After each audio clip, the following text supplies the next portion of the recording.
Hi there, it's Roland Kym from Move to Vancouver, Canada, the local realtor that can help you relocate in Vancouver. So anything Vancouver related, please reach out to me. If you are watching this video, please subscribe to the channel and like the video so we have a larger audience that we can serve. Today I want to talk to you about the benefits and the negatives of buying a pre-sale condo in Metro Vancouver. So one of the options in Vancouver, if you're buying a condo or a townhouse, maybe in a duplex, but certainly condo, is do you choose to purchase a pre-sale property or do you buy what we call a resale property? Now, a pre-sale would be a property where you are buying straight from a developer, perhaps a marketing company that is selling that unit for the developer. You tend to put 15 to 20% down, and you tend to wait 2 to 4 years from the time you've made the commitment to the time that the property completes. During that time, you know what you're paying for the property. You obviously know what you're going to be buying as far as a 1-bedroom, 2-bedroom, etc., and where it's located. Beyond that, you know very little. You have an estimated completion date, but that completion date can vary dramatically. I mean, it can vary years. And you have an estimated, a color scheme and a design, but keep in mind that the developer retains the rights to make adjustments of similar value appliances or items should they need to make adjustments. Of course, they're trying to stick to the plan that they sold you, but they have all the flexibility built into the core contract. So when you are buying a pre-sale in the Vancouver marketplace, I want to talk about some of the challenges. Some of the main challenges are, again, I touched on it, is you don't control the timeline. In the core contract, it would have been provided to you that you agreed to from the developer. There are outside dates. Within that time frame, your estimated date of completion could vary by months and years. So that can become a real challenge if you are estimating when you will need it, and then the time comes and it's still going to be years in the making, and the property is not ready. The other challenge, as I touched on, is that you have an idea of the style and the color schemes and the materials that will be used, but they're not guaranteed. The developer is able to make adjustments or substitutions in kind. One of the biggest challenges that is often not thought of is really how you visualize the space at a sales office versus how it's actually going to be finished in real life.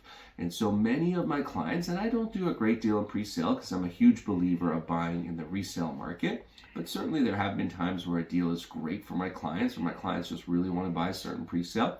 And one of the things we always discuss is that in my experience over the last 2 decades, most of my clients, the happiness in a pre-sale typically comes because when it completes, the home is worth more than they paid for it.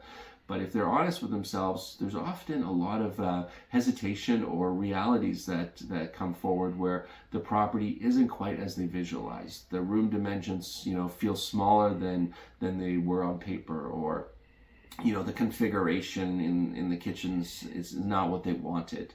And so that is a real challenge of buying in pre-sale, is the way you visualize it, the way the sales market is, sales office is marketing it, is a big degree apart from how it's actually going to finish.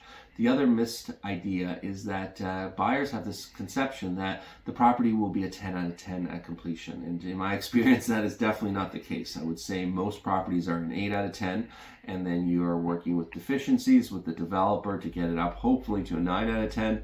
But there certainly will be some deficiencies that are hard to solve, and you may find yourself in court if you really need to get them resolved. And so, the challenge with a pre-sale is that you don't get to see the finished product. That is the biggest challenge.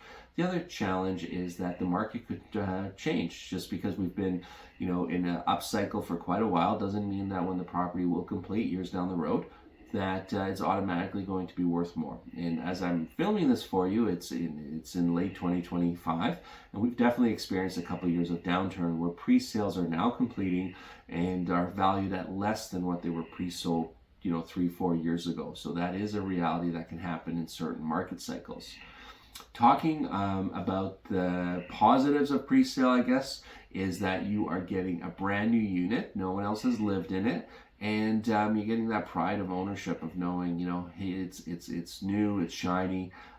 You often, when the market is running in your favor, do find that you can put 15-20% down to secure the property, and 2, 3, 4 years down the road, you might find yourself with a home that's worth a lot more. I've seen situations where your home has gone up multiple times of what you put down in deposits, and that's a pretty cool experience, but it does come with risk.